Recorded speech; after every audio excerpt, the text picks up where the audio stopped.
અત્યારે ગાજરની સિઝન ચાલી રહી છે અને ગાજરના હલવા ઘેર ઘેર બનતા હશે. દૂધીના હલવા પણ બનતા હોય, ગાજરના હલવા પણ બનતા હોય, શીરો પણ બનતો હોય અને સોજીનો શીરો પણ બનતો હોય. પરંતુ એનો સ્વાદ જે પ્રોપર આવવો જોઈએ એનાથી કંઈક વધારે સારું આવે તો સ્વાદ વધારે સારો આવે, સુગંધ સરસ આવે, કલર સરસ આવે અને સાથે સાથે સમય ઓછો લાગે. કારણ કે ઘી છૂટવામાં જે સમય લાગે છે એ બિલકુલ નહીં લાગે. એના માટેની આ ટિપ્સ છે. તો તમે ગાજરનો કે સોજીનો શીરો કે ગાજરનો હલવો કે કોઈ બી હલવો બનાવો કે કોઈ પણ શીરો બનાવો, તેને આપણે બધાને ખબર છે કે એને આપણે ઘીમાં સરસ શેકીએ છીએ. પણ ઘીમાં શેક્યા પછી બીજું સ્ટેપ શું હોય છે? ખાંડ નાખવાનું. અને એ ખાંડ નાખવાની જે વસ્તુ છે આપણે સીધી જ ખાંડ નાખી દઈએ છીએ.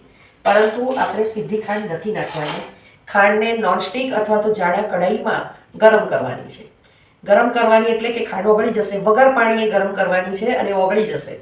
એ ઓગળી ગયા પછી એને તમે જે હલવો બનાવતા હોય કે શીરો બનાવતા હોય એમાં નાખી દો. એનાથી કલર સરસ આવશે, સુગંધ સરસ આવશે, ઘી જલ્દી છૂટશે અને સ્વાદ જે આપણે રૂટીન શીરા કે હલવા ખાઈએ છીએ એનાથી કંઈક બે સ્ટેપ ઉપર આવશે અને એ સ્વાદ ખૂબ જ મસ્ત આવશે. કરી જોજો.